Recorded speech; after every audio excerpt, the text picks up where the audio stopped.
የክልሎች አወቃቀር የተኩስ አቁምና የእስረኞች መፈታት ጉዳይ ለሀገራዊ ምክክር ኮሚሽን በአጀንዳነት ቀረበ። የኢትዮጵያ ሀገራዊ ምክክር ኮሚሽን ከፌዴራል ባለድርሻ አካላት ጋር ለ3 ቀናት በአዲስ አበባ ሲያካሂድ የነበረውን አጀንዳ የማሰባሰብ ሂደት በትላንትናው ዕለት ተጠናቋል። በጉባኤው የፌዴራል ከፍተኛ ባለስልጣናት፣ የክልል ፕሬዝዳንቶች፣ የሃይማኖት አባቶች፣ ሌሎች በርካታ ባለድርሻ አካላትም ተገኝተዋል። በዚህም የፌዴራል ባለድርሻ አካላት የፌዴራል ስርዓቱ ራስን በራስ የማስተዳደር መብትን የሚያረጋግጥ ማንነትና ልዩነትን ያከበረ ፍትሃዊ እንዲሆን የሚያስችሉ አሰራሮች፣ ፖሊሲዎች፣ ህገ ደንቦችን ማበጀት እንደሚገባ ለኮሚሽኑ በአጀንዳ ቀርበዋል። የእምነትና የሃይማኖት ነጻነት መረጋገጥ፣ የሃይማኖት እኩልነትና መልካም አስተዳደር፣ የመንግስትና የሃይማኖት ልዩነት፣ ህገ መንግስታዊ አፈጻጸም፣ የአምልኮ ቦታዎች፣ ቤተ እምነቶችና ሌሎች መገልገያዎቻቸውን የሚመጥኑ መንግስታዊ ክብርና አገልግሎት የሚመለከቱ ጉዳዮችም መጤን እንዳለባቸው ተገልጿል። ሌላው ለኮሚሽኑ የቀረበው አጀንዳ ደግሞ የሽግግር ፍትህ ህገ መንግስታዊ ማሻሻያ የሚፈልጉ ጥብቅ አንቀጾችን ማስተካከል፣ በህገ መንግስቱ መግቢያ የተገለጹ አወዛጋቢና ያልተካተቱ አገላለጾች እንዲሻሻሉ የሚጠይቅ ነው። የሀገሪቱ የስራ ቋንቋ፣ የመሬት አስተዳደር፣ የሀገረ መንግስት ባለቤትነት፣ የመንግስት መዋቅርና አደረጃጀት፣ የክልሎችና የፌዴራል መንግስት ልዩነት፣ የባህር በር ህገ መንግስታዊነት፣ አዲስ አበባን ጨምሮ የዋና ከተሞች ጉዳይ፣ የመንግስትና የሃይማኖት ግንኙነትን የሚመለከቱ ጉዳዮችም በአጀንዳነት አቅርበዋል። በትጥቅ ትግል ላይ ያሉ ቡድኖች ወደ ጠረጴዛ ዙሪያ እንዲመጡ መደረግ እንዳለበት፣ የተኩስ አቁምና የእስረኞች መፈታት ጉዳይም በአጀንዳነት ቀርቧል። ከላይ ያሉት በአጠቃላይ የፌዴራል ባለድርሻ አካላት በጋራ ያቀረቧቸው አጀንዳዎች ሲሆኑ በተናጠል አጀንዳዎቻቸውን ካቀረቡ ቡድኖች መካከል የመከላከያ ሰራዊትና ሌሎች የጸጥታ አካላት የክልሎች አወቃቀር በቋንቋ ሳይሆን በጂኦግራፊ እንዲሆን፣ የጸጥታ ተቋማት መሪዎች በክህሎት እንጂ በፖለቲካ መመረጣቸው እንዲቀር በአጀንዳቸው ጠይቀዋል።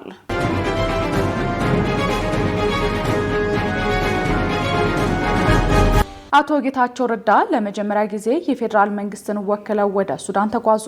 የጠቅላይ ሚኒስትሩ የምስራቅ አፍሪካ ጉዳዮች አማካሪ አቶ ጌታቸው ረዳ ለመጀመሪያ ጊዜ የፌዴራል መንግስትን ወክለው ፖርት ሱዳን ገብተዋል። ከ2 ቀን በፊት ስምረት ለተባለው አዲሱ ፓርቲያቸው ጋዜጣዊ መግለጫ ይሰጣሉ ተብሎ ሲጠበቅ በጤና እክል ምክንያት አልተገኙም የተባሉት አቶ ጌታቸው ረዳ ከአምባሳደር ሬድዋን ሁሴን ጋር የጠቅላይ ሚኒስትር ዶክተር አብይን ለሱዳኑ ጀነራል አብዱልፈታህ አልቡርሃን የተላከ መልእክት ይዘው ፖርት ሱዳን ገብተዋል። ከፍተኛ ልዑኩን የመሩት የብሔራዊ መረጃና ደህንነት አገልግሎት ዳይሬክተር ጀነራል ሬድዋን ሁሴን ሲሆኑ የጠቅላይ ሚኒስትር አብይ አህመድ መልእክትን ለሱዳኑ ጀነራል አብዱልፈታህ አልቡርሃን ማቅረባቸው ተጠቅሷል።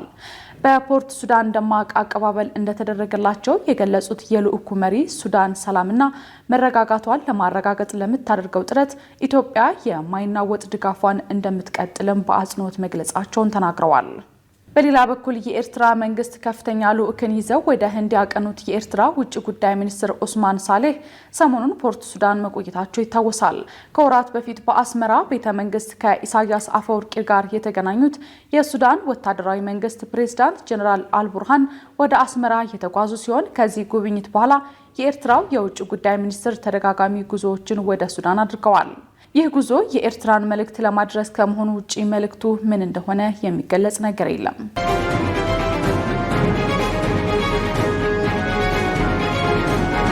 በእናቶ ጌታቸው ረዳ የሚመራው ስምረት ፓርቲ በቅርቡ በትግራይ መስራች ጉባኤውን እንደሚያካሂድ ገለጸ። በቅርቡ ከኢትዮጵያ ብሔራዊ ምርጫ ቦርድ ጊዜያዊ ፍቃድ ያገኘው ዲሞክራሲያዊ ስምረት ትግራይ ፓርቲ ወይም ስምረት በ1 ወር ተኩል ጊዜ ውስጥ በትግራይ ክልል መስራች ጉባኤ እንደሚያካሂድ አዲስ አበባ ውስጥ በሰጠው ጋዜጣዊ መግለጫ አስታውቋል። የፓርቲው አመራሮች ከዛሬ ሰኞ ጀምሮ የአባላት ምልመላና የፓርቲውን አደረጃጀቶች የመዘርጋት ስራ እንደሚጀምሩም ገልጸዋል። ጋዜጣዊ መግለጫውን የሰጡት የቀድሞው የትግራይ ጊዜያዊ አስተዳደር የኮሚኒኬሽን ቢሮ ኃላፊና የፓርቲው የሚዲያና ኮሚኒኬሽን አስተባባሪ ረዳኢ ሀለፎም የአባላት ምልመላው በለውጥ ፈላጊ የህወሓት አባላት ላይ ትኩረት ያደርጋልን ብለዋል። አቶ ረዳኢ ሀለፎም በሰሜኑ ጦርነት ወቅት በኃይል የተያዙ አካባቢዎች የትግራይ ግዛቶች እንጂ አወዛጋቢ አካባቢዎች አይደሉም በማለትም በመግለጫው ላይ ተናግረዋል።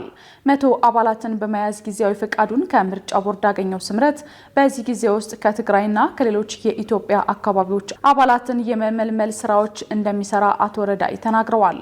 የፓርቲ ምልመላው የሚያተኩረው የህወሓት አባል የነበረና የለውጥ ኃይል የሚደግፍ አሁንም የህወሓት አባል ሆኖ ከለውጥ ኃይሉ ጋር መስራት በሚፈልግ ነው ሲሉ አስረድተዋል። አዲሱ ስምረት ፓርቲ የህወሓት አባል ያልነበሩ ወጣቶችንና ምሁራን ላይ ትኩረት እንደሚያደርግም አቶ ረዳኢ ገልጸዋል። ከትግራይ ውጪ በተለያዩ የኢትዮጵያ አካባቢዎች ያለ የትግራይ ተወላጅ የሚመዘገብበትን ስርዓት እንፈጥራለን ሲሉም ጠቅሰዋል። የአባል ምልመላው ሲጠናቀቅ በአጭር ጊዜ ውስጥ ትግራይ ውስጥ ጉባኤ እናካሄዳለን ሲሉም አክለው አስረድተዋል።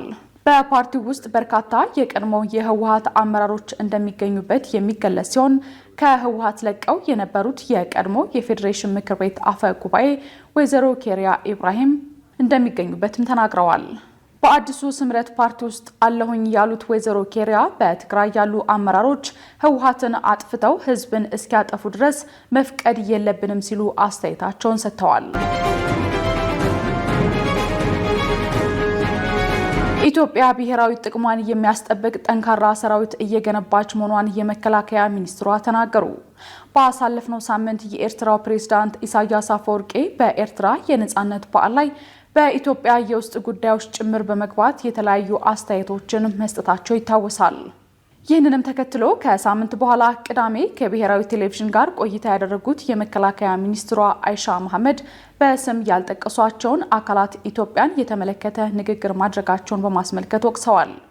ሀገር ብሎ ለመጥራት የሚያስቸግሩ ሀገራት በዚህ ልክ ስለ ኢትዮጵያ ለመናገር መሞከራቸው የተለመደ ባህሪ እንደሆነ እናውቃለን ሲሉ የመከላከያ ሚኒስትሯ መናገራቸው ተገልጿል።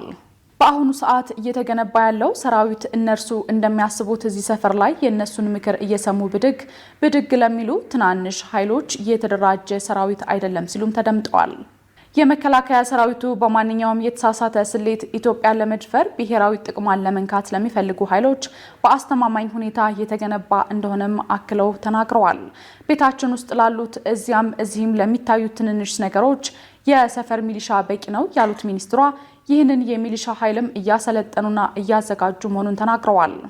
ሚኒስትሯ አያይዘውም ባለፉት ዓመታት በመከላከያ ሰራዊቱ ላይ ተደርገዋል ያሏቸውን የሪፎርም ስራዎች ያነሱ ሲሆን ያለው ነባራዊ ሁኔታ ዓለም አቀፍ ሴናሪዮ ራሱ የሚፈልጋቸው ዝግጁነቶች ስላሉ ከዚህ ቀደም ያልነበሩ አደረጃጀቶች መፈጠራቸውንም አመልክተዋል። ከነዚህ አደረጃጀቶች መካከልም ባህር ኃይል ልዩ ዘመቻ፣ የሳይበር ሴኩሪቲ እንደሚገኙበትም አክለው ገልጸዋል።